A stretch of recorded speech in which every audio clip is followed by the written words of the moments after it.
Welcome to Transformational Leadership, the podcast for leaders building high-performance organizations and teams. In every episode, you will hear from executives and transformation experts who've led with vision, executed under pressure, and delivered real, scalable, and impactful results. You'll hear practical insights and leadership stories from executives who've driven change, delivering transformation, and consistently winning in highly complex environments. No fluff, just frameworks, lessons, and stories from the front lines of leadership. If you're serious about building competitive impact through people, you're in the right place. Here is your host, Jeff Harnois. Hello, everyone, and welcome to another episode of Transformational Leadership. My next guest today is Miriam Del Angel, most recently the Vice President of Human Resources at Ronstad Enterprises, and currently the founder and managing director of LML People Consulting. Myriam has held executive leadership roles at multiple world-class organizations, including Arthur Andersen, Microsoft, Accenture, Deloitte, EY, PwC, and Grant Thornton.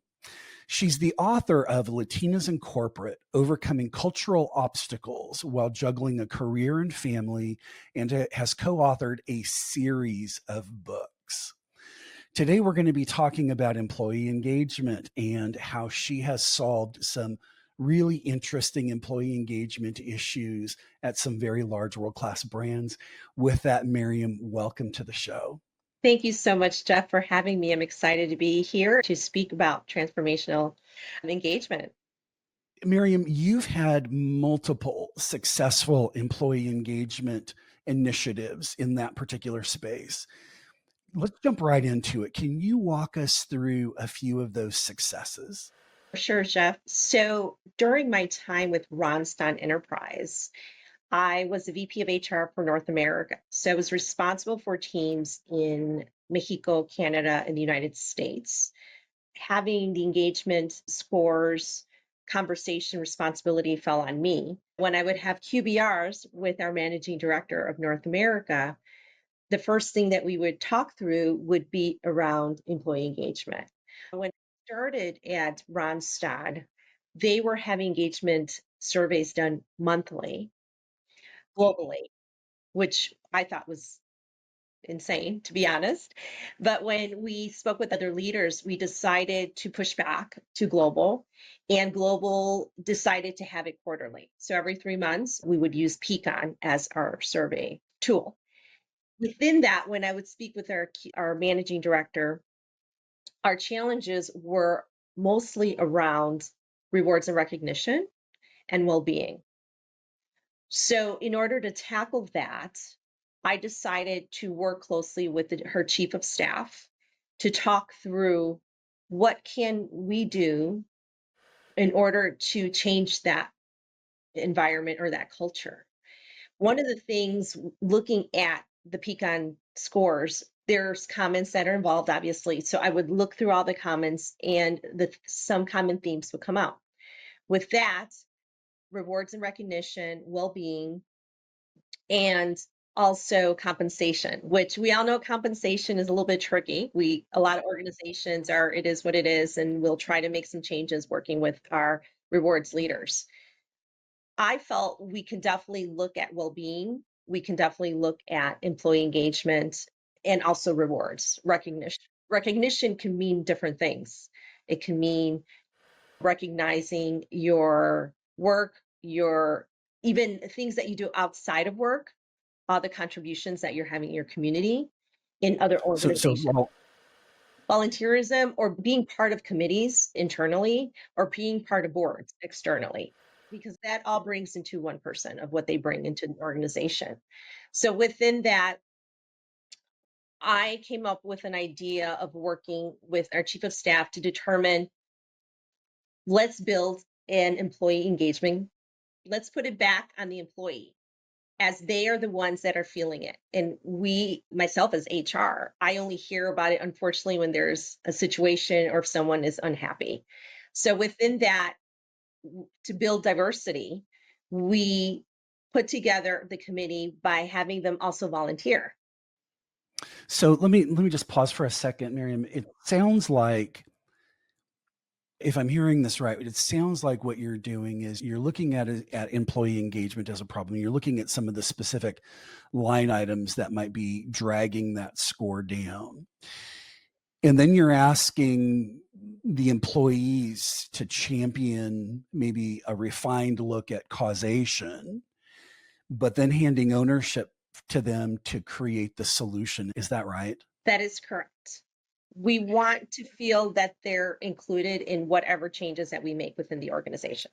Yeah, I love this strategic approach, and I'll just tell you why.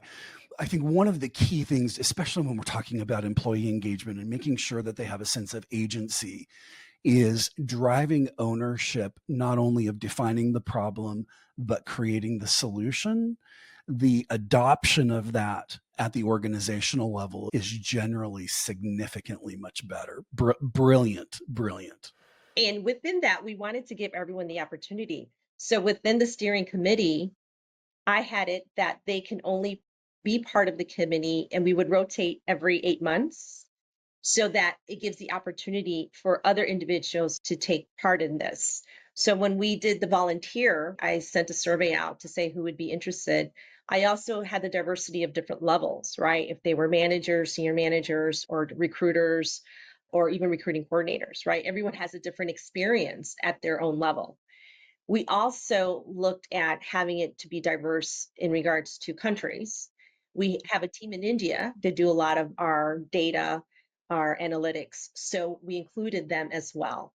Within that, I didn't want it a big committee because I think when there's so many people, so many ideas come and there's challenges. So I decided just to have a committee of 7 people.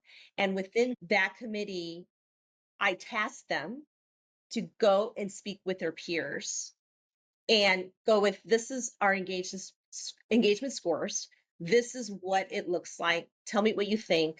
And within that, I had them report to myself and the chief of staff in giving us a summary of what they came up with, and was similar to employee engagement scores, the survey results. I'm curious, because this was a global initiative, when you look at things like belonging and the things that were driving the low employee engagement scores, what were there any themes across global geographies? Yes, the common theme was recognition. We had individuals that didn't feel that what their work was being recognized, and it wasn't shared across the board.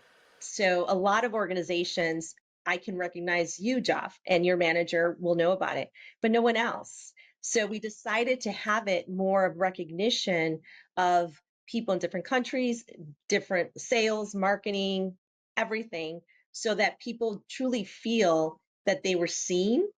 And also that can also give opportunity. So when an individual decides to move on from their current role, they can look at opportunities, say in marketing or finance and other or sales, and they know who they are at least, and say, "Oh, I remember Jeff. Like he did a great job. I heard when he did that." So that really helped with that sense of community versus it being very siloed, which a lot of global organizations unfortunately have to deal with, is the silo effect. And with that, having that also gave the individuals that were on the committee a sense of ownership, and they loved it. Like the feedback received from them alone were like they were making a difference. And even though a side project for them, we did ask that they work with their managers to make sure this is doable. And I did come up with, I wanted to be my HR hats. I wanted to be in compliance, obviously, but I also wanted to have some a documentation that these are your expectations. These are the timeline. And also, if they didn't meet up those expectations, then I would have to pull you and find someone else. So I wanted to make it an actual project versus, oh, just let's go have fun with it, and so that they can take ownership with it. Yeah, formalizing the initiative, that's something that I would recommend as well. One of the things that you said that really struck me is this idea of setting expectations and then standards around what involvement looks like, what successful involvement looks like. And then maybe more importantly, having a contingency in place if people weren't able to meet those expectations. When I think about successful transformation, and I see organizations attempting it, that component is often missing. Let's formalize the initiative. Let's set the expectations and standards so we've got something to measure against. We've got something that we can communicate in an outward basis.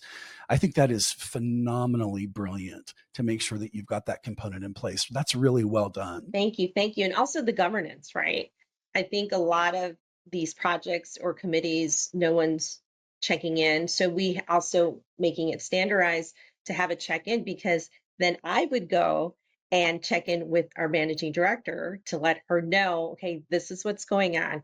Also, since I was in a global organization, letting my leaders know what we're doing here in North America. And I will have to say, Jeff, because of our efforts, we did see a significant change in our engagement scores the next quarter, which we didn't anticipate. We did have short-term goals of, let's see, who would participate. And so many people participated because of something new and exciting and making a difference. And then our long-term goal was obviously to see a change in the engagement scores. But because we were successful in that space, our chief HR officer heard about it, and she sits in France, and she wanted to learn more about it, and if it's something that we can incorporate within the other regions in EMEA or APAC Oh, to yeah. And then see wanted what. to replicate and scale. Yes. Yeah, I love hearing about people going and taking initiatives that then become standards for organizations. That's really well done. I want to jump to the end, which is you saw an immediate uptick in employee engagement. And I think you said 30 days, which is phenomenally fast. And then the long term goal, watching those scores improve over the annual cycle. What did you see in terms of not the metric of employee engagement, but the behavior of employee engagement after these initiatives were implemented? What did that look like in the organization? As I mentioned earlier, the sense of ownership. So people sensed, or I felt the sense of people just belonging, and also reaching out because they wanted to be part of the committee in the next round. We actually had to turn away people like every time, because we're like, okay, we have so many people. And again, we have to keep it small because it can get out of control. And everyone was excited to attend any of the events that we're doing. So we did virtual escape rooms. There were kind of meeting groups, Google Meets of different types of interests, from gardening to having pets and so forth.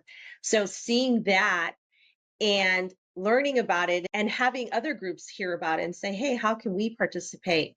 Another thing I would like to mention, as I said earlier, that well-being was another part of the employee engagement scores that came up. There was a group that was created, the Wellbeing Champions. So in that space, I would check in with them to see, okay, are we sharing all the information that our organization offers in regards to well-being, insurance, and all those things? So that also lifted that, wow, we care, because we are showing them, hey, we have this information around mental health, around insurance, and all these things, which again was part of the low scores in our employee engagement because people felt like the organization didn't care. What was interesting, though, I have to share, Jeff, is that when we were receiving the feedback, they were asking for things that were already in place. They just didn't know about them. Yeah, this is absolutely rattling inside of my head as well, because I see it commonly. Organizations will go spend multiples of millions of dollars in well-being initiatives. Maybe it's fitness center, maybe it's mental health, maybe it's nutrition, maybe it's time off, maybe it's personal development. And they go and they invest in creating all of these resources. And I'm always surprised when we get down to the employee level, especially the further away from corporate we get, who are completely unaware of those services and resources that have been made available to them. The smile, I guess the smile is probably the wrong word. It makes me go, huh, because you've invested so heavily and then a poor job of making sure that employees know exactly what's available to them, whether that's through onboarding, whether it's through ongoing engagement. I think one of the easiest is in an all hands meeting, in a monthly or quarterly newsletter, to make sure that maybe you're featuring one of those resources or services that are available to employees, to make sure that people know that it's available. Right. And what's surprising is that organizations do all those things that you mentioned, and still there are employees that I didn't know about it. And what we learned was word of mouth seemed to work better. So even like within these Engage Brigade, I would send them information and say, hey, talk to people. Hey, we have something like this already. So that is helpful to do it that way. I could see a refer a friend kind of campaign. If word of mouth is the thing that's most effective, I could see that giving it some focus and some traction at the same time. Right. Awesome. That's a great story. I love to hear about these successes. Ultimately, I think when we see employee engagement go up, and employee engagement in today's world is really low, it is a major challenge for organizations, and it is costing so much money to see the amount of disengagement that's in place. I understand you've got another story with PwC around employee engagement. Tell me a little bit more about that. Sure. So I actually relocated to California for a PwC role where I was the HR leader for their Southwest region, supporting Irvine, LA, Salt Lake City, and Denver. And within that, I supported audit and tax. And my role, again, as an HR professional, employee engagement always falls under HR. They had stated to me the first initiative they want me to work on as soon as I got hired is to turn around this employee engagement score that has been low for about 3 to 5 years. And it was the lowest in the whole organization. A new leader came on board and was like, we need to change this and help understand why only this group specifically across all of PwC is experiencing this. So when I met with the leaders, my leaders in HR, the usual approach that organizations take is to do focus groups. And I pushed back and I said, when I tend to talk to people about focus groups, people tend to be hesitant about them because they feel if it's not done right, the aftermath is they feel like they shared their challenges, but that nothing changes or they don't hear back of what next steps were. And I feel like organizations sometimes, not all, will grab the feedback, let people know, and then nothing happens. Yeah, I think that what's on my mind here is that's actually a big problem. Anytime you do any form of data collection with employees, whether it's a focus group or a survey, it seems like survey fatigue is accelerated when they're not seeing any action or reaction to the data that's been collected or the comments or perspectives that have been given. I guess I'm curious, though, in terms of the focus group component of it, what part of that wasn't working for this group? Because it year after year, they would do focus groups to understand nothing was changing. So there was lack of participation in that space.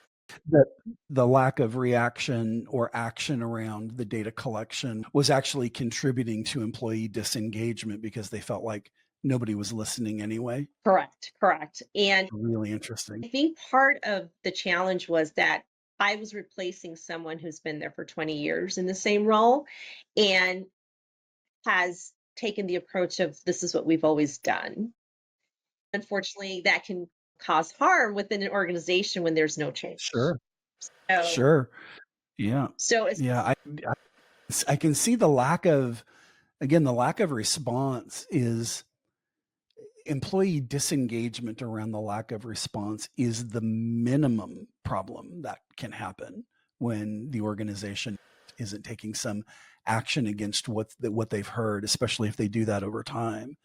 I think you could see employee behaviors become something much more toxic if they're talking and nobody's listening. correct, right? Yeah, I could see that going south pretty fast. You could imagine me coming in, a new person, and getting a lot of pushback from the employees when I decided to, and I had to run this by leadership in the HR world and say, I said to them, look, I've worked at a lot of organizations, and what I've noticed, and I'm a people first person, that we don't have that interaction with the individual to fully understand what they're experiencing. So I put the task on myself that I will talk to everyone that I supported with an audit and tax for the Southwest region, and I would have at least a 10-minute conversation with them. And I scheduled them myself. And I did it by level because, again, every level experiences some similarities, but a lot of differences. I did get a little bit pushback from my leader because she stated, do you even have the time to do that?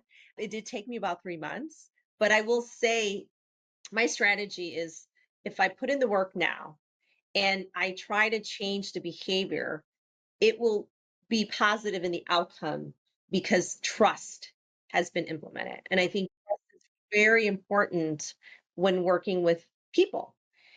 And with that, going back to saying I did get a little pushback from individuals when I did do it, when I made the appointments, first people thought they were going to get laid off or something negative, unfortunately, because it's HR. So I had to be very careful and tactful in my communication and letting them know it's 10 minutes. And some took 5 minutes and some took up to 30 minutes. People had a lot to say, but it got done. And in those conversations, I would say 90% at the end of the conversation would say, wow, I didn't even know who my HR person was. Wow, I didn't even know that I had this opportunity that I can do this. Thank you so much. So I got a lot of respect, I would say, in those conversations, but I didn't want it to be just conversations of all what is going wrong. I wanted them and give them the opportunity to tell me, what would you do differently? Or how can we as an organization help you succeed? What are some recommendations? And I said, this will be presented to leadership. Jeff, was since I did it by level, I ended up, so for instance, if I did managers, I ended up getting all the senior managers together and did a summary of what I found out about the managers. And I had lunch provided because everyone loves free food. And I would sit there and say, look, these are the challenges that the managers are experiencing. And here's some recommendations. I did that at every level. And then the final to the partner level, which as an executive, it's very difficult to hear feedback sometimes because you feel that you've been in the role or you've done it for so long that you're an expert. But again, there's always room for feedback and improvement. So when I put it all in a presentation, I met with all the partners. There was, they were defensive, there was some pushback, but I came with actual examples. And it wasn't that Jeff was feeling this way or Mary was feeling this way. It was Jeff experienced the following, and it was factual because it happened. And that was more weight on just me coming up with here's the numbers, here's the data, because obviously there's story behind the data. And it was a great experience, not only for me, just to look at my leadership, because I also built trust with the leaders after that and respect, because I did have to say, this is what it looks like. And these are the changes that I recommend you implementing to actually have a change within the culture of tax and audit in the Southwest. So with that, it was positive. And the next employee engagement score, it was the first time that they were not in the red. And with that, thank you, that I also got, it was again around recognition. We all love recognition. Other groups were coming to me and asking me, what did I do? What did I do differently to help that? I just went back to the basics. I just had conversations with people and I listened. Yeah. There are a couple of things that are coming up for me in this particular story, Miriam. The first one is sometimes transformation means that you have to do things differently. And you did a couple of things that were significant and strategically different in the approach. I would also go so far as to say were necessary to get the transformation that you were looking for, because I'm guessing the fatigue, the survey fatigue, the engagement fatigue was probably really high. Again, not only the fatigue, but probably had moved into something a little bit even more toxic than that after that many number of years of being asked and then nothing happening. I could see a major headwind with this initiative with you. Doing something different wasn't just a nice thought. It was, in my opinion, necessary for you to be able to move the needle, for you to penetrate the walls that had been put up as a result of the past behaviors. That's on my mind. It helped me in doing my job because I had the trust of the individuals and I was their HR person. So they were comfortable to come to me with not only challenges they were having, but also great things that are happening in their life and how I can help them grow within the organization. So they were more open to listening versus just saying, HR doesn't do anything. I don't even know who my HR person is. Yeah, I think we measure that through employee engagement, but there's another component of it, which is your bond. How bonded are you to your employer? Which is going to have implications around things like retention, as an example. It might even have some implications in talent attraction when we think about how satisfied are these employees? Are they out there promoting us as a destination of top talent? And so probably those things weren't happening at the level that you needed them to. So the other thing in your story that really caught my attention was this idea of transforming the culture of leadership in the organization. It's so easy to get stuck in this is how we do things because this is how we've done things, that kind of mentality. We see less of that in organizations that are very innovative or have innovation at their core. I think organizations that are much more susceptible to that kind of this is how we do it thinking are organizations that are much more operational in nature. And I think that's the Achilles heel of those kinds of organizations, is that there isn't this need to say, what's the real root of the problem? Do we have the will to invest in changing that? And are we willing to sustain it at the leadership level? And so the fact that you were able to get those leaders first to listen, overcome the ego response, which is very present and very legitimate, overcome some of the emotional response that they might be having. Gosh, this makes me look bad. And then getting them to turn that corner and actually do something positive from that position. Again, it's really brilliant. It's magnificent to see, because I know from our work at iBridge, that is not easy to do. So congratulations. Thank you. Thank you. And you know what? They're a reflection, right? So when you see your manager and your manager is trying to tell you, take time off or do different things that are benefits from the organization, but if you don't see your leader doing it, you're not prone to act on it. You're prone to be like, they're not leaving the office, so I shouldn't. So I think it's important that leadership understand that they're role models. They also will help implement any strategy or anything around people that they have to model so that employees can look at them and say that it's okay to do these things. You're touching, Miriam, on what I think are one of the fundamental and foundational elements of transformation, which is simply this. We're talking about a change. What's your current state? What's your desired state? And how do we get you to that desired state? And one of the key successes in that modeling is that the managers and the leadership must model the behavior that they want to see. And that's often very hard because it's a behavioral change for the leader, in addition to everything else that they're doing. And what it comes down to is a commitment to the change and then the discipline to enact it. When we see leaders who don't make that commitment and who don't have the discipline to model the behavior that they want to see, the probability of that initiative being successful is actually quite low. Listen, I've enjoyed those stories. That's phenomenal. Let's pivot. And before we do, congratulations on the successes. Having this level of success, think of that as scale in world-class brands that are established and functional, where resistance to change is generally high. To be able to pull these kinds of transformations off is really impressive, Miriam. I congratulate you on the success. Thank you. That's why I'm in this field. I truly enjoy being an HR executive and really trying to make change within the organizations. And because I am diverse in the sense of the organizations I've worked at, it's interesting to see the challenges are similar, obviously some differences. So I truly enjoy it.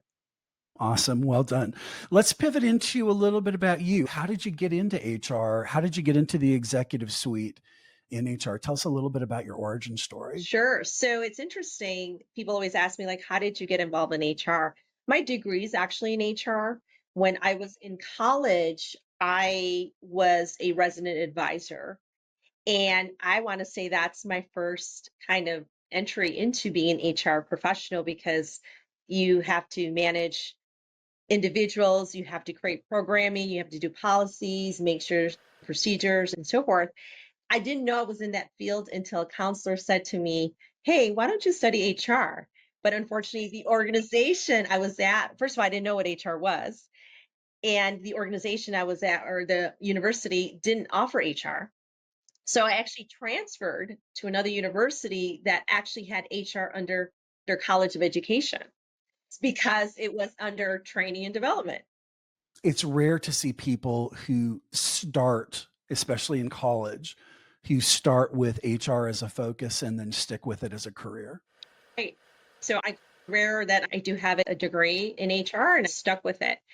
And I truly enjoyed my first role with Arthur Andersen, which was very interesting because I worked with kind of a strict culture.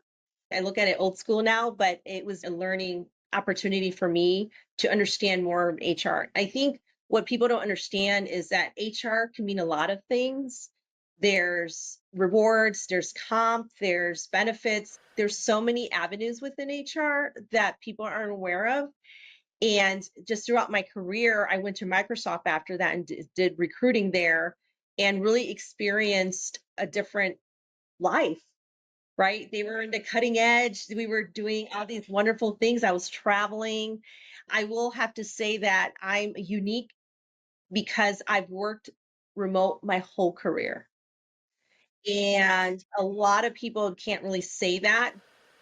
Unfortunately, through COVID, people had to stay home, or fortunately, people are loving working from home, but it wasn't new to me. So for me to go into organizations that are fully remote and make change is one of my skill sets because I've only learned really how to work in remote. And I just grew from there. I've been blessed with opportunities to be in great organizations and work with the three of the big four, building relationships with partners for them to even have me say, "Hey, I'm going to this organization. You want to come?" Even having those opportunities because they saw my work. Going into leadership because I'm so passionate about change and seeing what other organizations have done, I've had the opportunity to share, okay, might not work here, but this is what we did there. And that has given me the opportunity to be in leadership roles and participate in leadership programs, executive programs, which I enjoy. I learned so much about myself and what I can or can't do. And that really has brought me to my last role of being more of a global setting, which I truly enjoyed, and having employees in different countries, which I think was the most exciting part of my role, was how to work with my team, how to make it flow. And because people have different ways of working, especially culturally. So that has really made me feel like I'm a well-rounded HR individual because I'm always learning. You should never stop learning how to work with people because to get stuff done, you can't assume. So, for instance, if I'm working with someone, say in Italy, and they have more of a trust based relationship versus a lot of people in the United States have more a task based relationship, that I have to change the way I work and say, "Hey, how was your day, Jeff?" At the end of the day, it's all about trust, and then we'll work better together versus me coming and say, "Jeff, we got to get this done." Yeah. So That has We been could great. have a Oh, whole yes. conversation around trust and what that looks like and how to build it and how to lose it and all of that kind of stuff.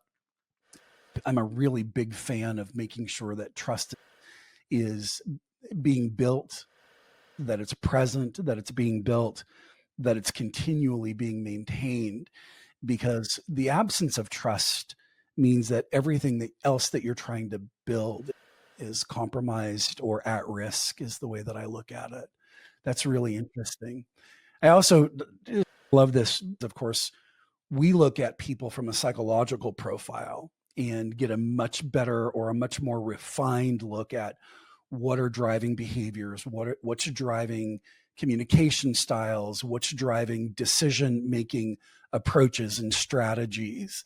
And when we understand that about people and leaders in particular, we're able to then go in and unlock a lot of their potential they didn't even know that they had. So I love that you've got the instincts around that too. You're also an author and a co-author for that matter. Tell me a little bit about your book. So I started actually being a co-author to Latinas Rising Up in HR, which is a book series of Latina HR professionals sharing their stories on how they started in HR and giving some tools and resources and tips. That working with the publisher, I thought, well, I'm in HR, I see a lot. And unfortunately, and it saddens me being a Latina, is that the Latinas in corporate world are paid the lowest. With that, I decided to write a book and create 3 fictional characters. In the book, I talk about the challenges that Latinas have in corporate from various organizations or industries, and also the Latinas themselves being from different countries, different cities in the US, because there's so much diversity in anywhere, and really sharing resources and tools on how a Latina can work through that. But also, corporations reading the book can understand that there are some challenges that we face at home, not to make excuses, but that these are some challenges that we face of running the household or the expectations of these things. And what I found so interesting, it was more of a passion project because I wanted to share these stories. I also give statistics and information on that. I interviewed 6 women as well, anonymously, because I wanted to protect their work. And I didn't realize the amount of contact of people reaching out to me that are non-Latinos in other cultures saying, wow, I experienced the same thing. I didn't know you did. So it was more about awareness at the end of the day. And I love it because it's something I can share. 3 kids, 2 daughters, and a son, and to show them that giving back is so important. So that people have come up to me at conferences, I do panels, I do speaking engagements, and they'll say, I thought I was alone. And them reading the book saying, oh my God, I'm not alone. And the book is sold internationally as well. It's not translated, but it is sold in other countries. And I think it's just a book for people to be aware of where we stand or my experiences of what I've seen being in HR, and also some tools and resources. Where would people find the book? They can find it on Amazon. They can find it on Barnes and Nobles, or you can go to my website, latinasincorporate.com, and you can go through there if you're interested in purchasing the book. It'd be great. And again, I try with the funds that I receive to donate and back to Latina organizations to help them grow. I will say my book is Be the Latina that Helps Other Latinas, is because I'm very motivated to help people helping each other, especially in this climate. Yeah, I love that. That's phenomenal. Myriam, it was a true pleasure getting the opportunity to speak with you today. I think your insights around transformation are phenomenal. And for our audience, I think there's going to be some really interesting perspectives and takeaways for them in terms of the approaches they take for solving these issues. Really glad to see that you have some passion projects and that you've created a body of work now that others can reference. And I'll have you mention your website one more time so that people can come and find you and go explore maybe some of those resources. What is it again? Sure. It's latinasincorporate.com. And you can also find me on LinkedIn, Miriam Del Angel. Okay, Miriam, thank you so much for the conversation today. Delightful, and we'll talk again soon. Thank you so much, Jeff. The Transformational Leadership Podcast requires more than a conversation. It takes vision, action, diagnostics, and collective wisdom. If today's episode resonated with you, be sure to let us know in the comments. We'd love you to join the conversation and help us transform the future together. We'll be back with more stories, strategies, and real-world solutions that are transforming organizations, leaders, and teams. In the meantime, be sure to like, subscribe, write a review, and share it with someone you think would benefit from it too. Thanks for listening, and we'll see you on the next episode.